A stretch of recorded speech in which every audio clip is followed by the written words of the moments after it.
I'm Pooja. Hi, I'm Abhi. And welcome to Tech Rot. This is Arjun's intro. He has to do it for us.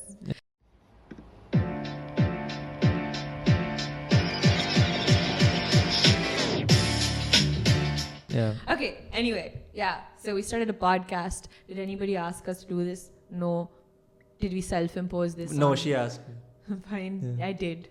Because I had such a great idea when I was in the subway. And I was like, hey, I live in Jersey. And I do a 1-hour commute multiple times a week. And most of those commutes is just like time wasted. So I was like, let me fill up my time with something productive. And so I started reading. I read half of an essay. And I immediately had to jump to, I should talk about this because everyone wants to hear my opinions. So then I went to the one person who's usually excited about my ideas. Yeah. So now we're here. Yeah. So do you want to contribute? You've said 2 words. Yeah, like.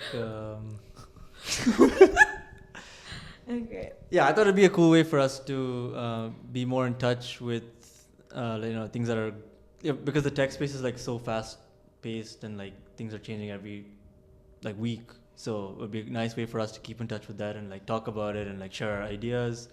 And hopefully you guys get something out of it as well. Yeah. Okay. So today's topic, our first episode, we were the essay that I was reading was the Dario Amodei. Don't know if I'm saying his name right, but CEO of Anthropic, and it was the essay about AI risk. And yeah, we were like, what thoughts overview? What are your thoughts? Do you agree overall, disagree? Yeah, I think he had a very balanced sort of like view on it. Like he wasn't like, oh shit, AI is gonna just like destroy everything. Like it wasn't such a. We should probably give like a background of the essay. Right. More of a background, yeah. For people that haven't read it. Yeah. So the background of the essay is he talks about, obviously like the main theme is like AI and like the potential risks it imposes on people's jobs, the economy as a whole, and even like how it affects. Like he talks about like how he has like 5 different parts, and like some of it is like how it could basically destroy the world and like how he sees that possibly happening. Like one section's all about like powers, like very big powers in the world that can use AI for bad. And like another one is like AI itself, is like starts to become almost like makes its own decisions and decides that humanity isn't the best course of action for like the most fruitful outcomes, which is like pretty interesting. I think there was like some, like he talks about how like if AI is trained on all of human literature, and then there's some science fiction out there that talks about like robots taking over the world, then it's like AI kind of has now ingested that. Because it's all just like obviously based on whatever input you give it. So humanity has not always been so pure and always, the most like righteous way of things. So the fact that AI has learned that could obviously have like disastrous effects. Yeah. So one thing is like AI itself and having all these negative impacts, and then it's also like people using these AI systems to like do much more than they could now. And it's like it gives an example of like bio wars where like now it's very hard for people to get access to like certain information, but like with AI it's like it could walk you through making a bio weapon and like increases the number of people who can kind of create this sort of harm in the world. So he basically says like he can see like in the very, very near future that like anybody with a STEM degree or anyone with like a basic level of education could essentially build like a bioweapon that could like kill a lot of people, which obviously right now is not something easy to do. Like there's no like DIY guides out there, and there's so many like intricacies, but like with something telling you how to do every single step, it gives anyone with like basic intelligence a lot more power than we previously had. interesting take. I actually did not think about that when I used to think about AI taking over the Yeah, world. neither did I. Yeah. Yeah, you like think about like, oh, robots like killing humans, but you don't think about how humans themselves will probably be the ones Yeah. to cause the end of the world. In fact, he's the most scared of like these Yeah, like the bio wars. I think he's the most scared of. he 'cause it's gives like, that as like an example to like many other like applications that it can be used for, like nuclear research or whatever.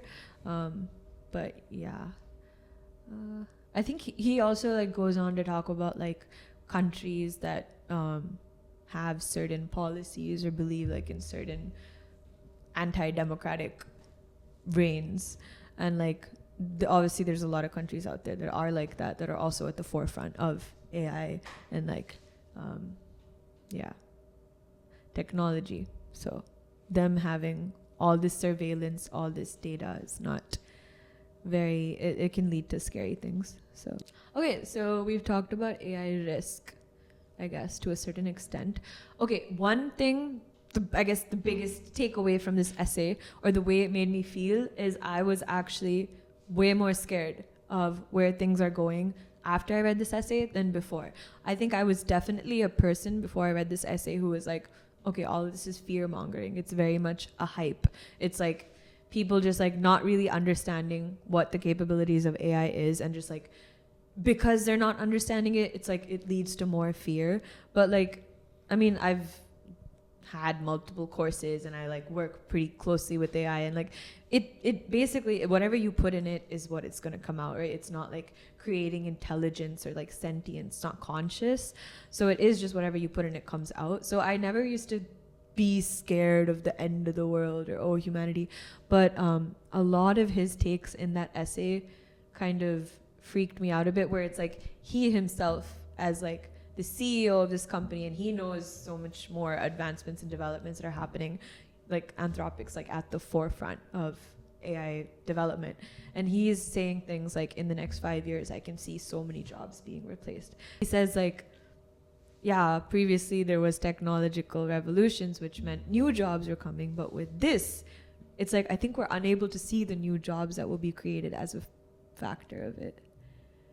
yeah, because before it was like, there would be a new technology invented and people use that technology for a particular task, but AI is like just He's doing the entire thing. substituting, Yeah, it's like a it's not- substitute for like that particular labor. So it's a different type of disruption than Like an example he gave was like the farming, like the industrial or like factories in the revolution. Like in a farm, for example, I think he said like 60% or 80%, there was some high percentage of Americans at some point were like in the farming industry, like dealing with agriculture. But then as like tractors came into be, as like farm machines started making things much more productive and useful, it started becoming, people that are building those machines. So the jobs changed. But with AI, now it's like something 10 people needed to do over a course of months, one thing can do over 2 days. And you don't need anyone to really watch it. Like, okay, maybe now we're at a stage where like at work you have to tell it what to do and explain to it, but if it's moving this fast, honestly, in 2 years, I can see that also be abstracted out. Yeah. I don't know if a human has to stay in the loop. Like, I don't know how long a human has to stay in the loop. Yeah. Yeah. So another thing that we came across this week was this concept of ghost GDP, which AI Overview says is a phenomenon where massive AI investments and high-tech productivity appear as strong growth in national accounts, yet fail to translate into increased income for the broader workforce or real-world economic improvement. And yeah, I've been thinking about this a lot. Companies keep pushing about like, AI is helping with productivity, and you're like pushing out developments, products, features, everything faster, and like it's like going so quick now. But like, yeah, I don't think like it's not the employees that are making this money back. It's just more companies. Yeah, there's gonna be like a massive like wealth redistribution where it's like more inequality. And I think in the essay also he talks about it where like More for the first time, it's gonna be like trillions of dollars like concentrated to certain. He talked about how like after which I didn't know about this, I never thought about this, after the internet the wealth gap increased. Yeah, because of blue course. collar jobs, white collar jobs. Yeah. And so like with And like AI, these big tech companies. yeah, like, yeah, yeah. With AI, same thing. It's just gonna be greater and greater. And I don't know. This kind of makes me think that is this possibly the start of a new economic, what is the word, system? Yeah, Is like that a, it like, could change the way like because it's not working. Like these systems start to evolve and they start to come out when like it doesn't benefit like majority of like the human population, or else who is the system in place there for? So it's kind of interesting because obviously capitalism has so many drawbacks and like Yeah. advantages. It's like, you know, we're like so desensitized right now. Like we live in New York, we see homeless people all the time and we walk past them, and it's like, oh, it's a product of the system. Like what are we supposed to do? We can't do anything. But that's probably not, or that is not the most ideal scenario. But then if you ask me, oh, so what is the ideal scenario, I don't know. But yeah, like AI and how it'll affect capitalism. like AI it's benefited by capitalism. Yeah. Like the rich get richer for sure. Yeah, like less Rich get concentration. richer with less effort. Yeah. Yeah, more inequality in income, less concentration on labor forces. It's more going to be like capital investments. You know, like you need a lot of hardware for running all these AI products, so that's going to be a big shift. I don't know, like it's going to be interesting. Yeah. I mean, I think we'll see it in our lifetime, like 20, Definitely. 30 years. It's gonna, yeah.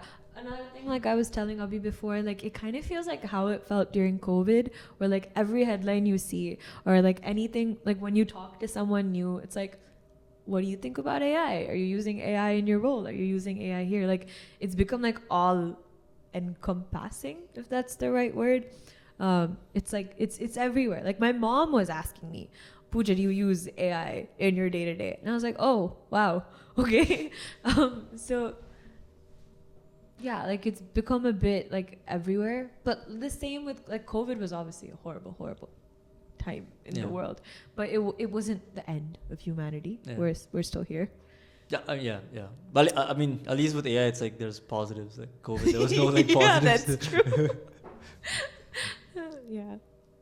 Okay, so I saw this on like someone's story, and it was like as if it was so deep and like, whoa, what a take. But okay, the we'll headline let you is decide. this is the best take on AI in general and ChatGPT in particular I've ever seen. Mm-hmm. There is a monster in the forest and it speaks with 1,000 voices. It will answer any question you pose it. It will offer insight into any idea. It will help you. It will thank you. It will never bid you leave. It will even tell you of the darkest arts if you know precisely how to ask. It feels no joy and no sorrow. It knows no wrong and knows no right. It knows no truth from lie, though it speaks them all the same. It offers its services freely to any passerby, and many will tell you they find in its conversation. You simply visit the monster. I always just ask the monster. There are those who know these forests well. They will tell you that freely offered doesn't mean it has no price. For when the next traveler passes by, the monster speaks with 1,001 voices, and when you dream, you see the monster. The monster wears your face. Man, that was deep. Like yes, bro. Like yes, the data that you put out there, it's gonna read like. Yeah. I thought that was known. Yeah. This is like just making it overly dramatic. Like. Like, did they think that AI? Like, where did they think it came from? Like, yes, it came from all of our data. Like. Yeah, I think anyone would tell you that. Like, the monster wears your face. It's a little bit like.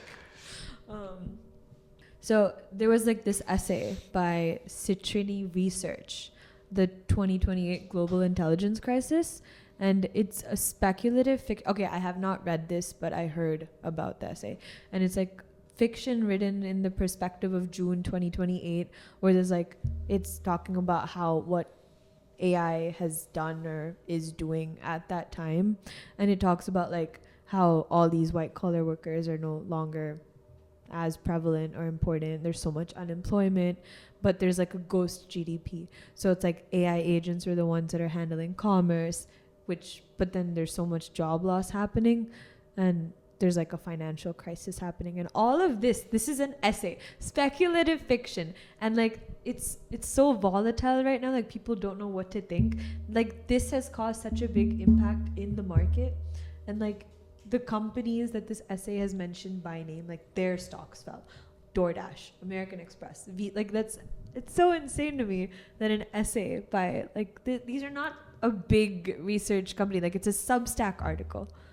Yeah, it's crazy how like easily or like influenced it is by like small things, and Yeah, obviously it's not like it's gonna come back up, but it's like right. it just means that people Don't know what to think. Yeah. There's no and no one has the answers. Like even like the CEOs of the companies that are leading the development don't know where it's gonna go in like 2 or 3 years. A lot of his essay, like the Amodei essay, is like him like trying to talk to other AI companies CEOs, being like, hey, we need to have safety guardrails up, like we need to work together, we need to have like standards set. But yeah, it's kind of crazy. I like had a friend, shout out friend if he's still listening, who recently was talking about how he's like scared that AI is going to take over his job, and he works at like a very big firm, and he's like he's in AI development. So it's like he was like actually very, very worried, and up until then I didn't really take it seriously. I was like, oh yeah, sure, it's going to take our jobs, like I'm still going to have a job. I did CS, that means I shouldn't always have a job. But yeah, until he started talking about that, I don't think I actually was nervous, and I think now I might be kind of nervous. Like right now I'm seeing a lot of software engineering roles for AI, but yeah, we are maybe building our own demise. Yeah, like tech used to be like the safe spot everyone can go to. You'll have job security. Yeah. Now things are kind of changing. Like, but I don't even know if it's just a tech thing. I think any job can be kind sure, of, except like blue collar jobs. You know? yeah, Like I don't know if like robots are at that level yet. not yet. We've never really seen that. Software is progressing way faster. Way than hardware. faster. Yeah. Like So- time to become like an electrician or plumber probably. Yeah, in like Norway and stuff, those are like such well-paying jobs.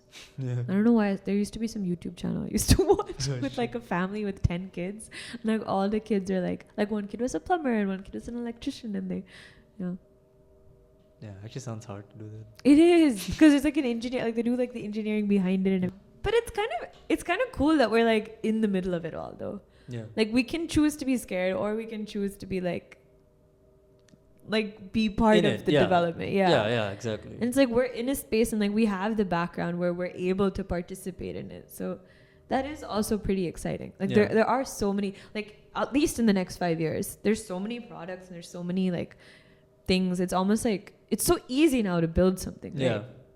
Yeah, and you before that's you pretty needed a exciting. team. Now it's just like Yeah. one person can build its own company. The whole thing. Yeah. So that is also exciting. Like I don't think I'm necessarily just scared. Like I think a lot of it is making me excited about like every day I see Instagram reels of like, oh, use this AI tech stack to build your own startup, and it's like it is pretty cool that like you can get a product out so quick. yeah. Stuff.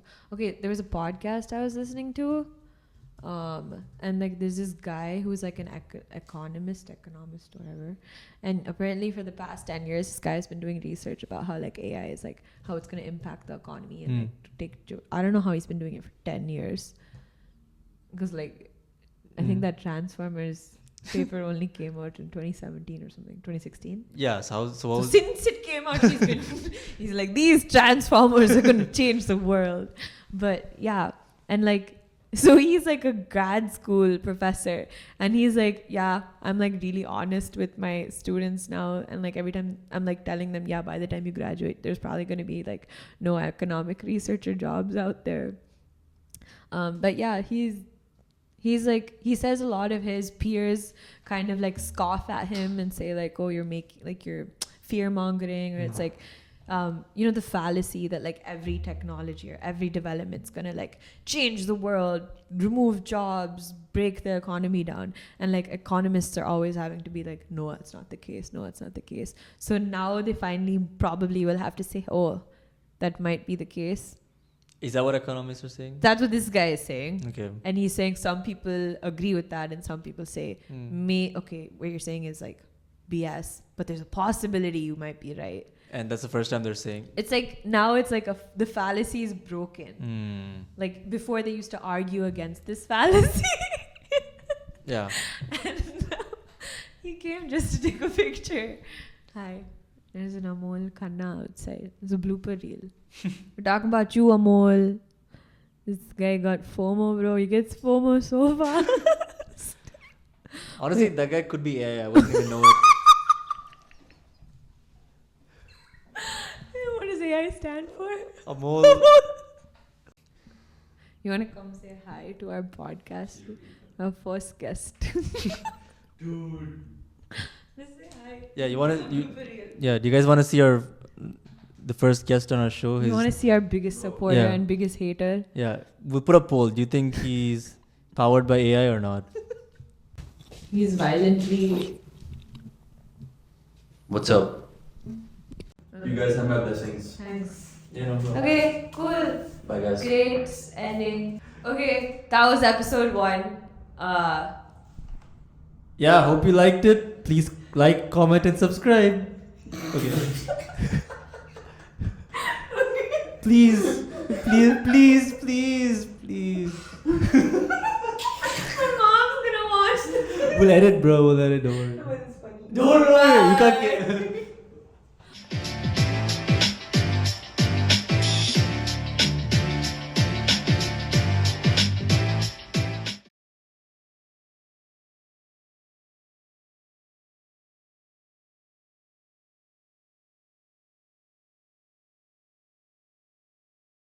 You guys have my blessings. Thanks.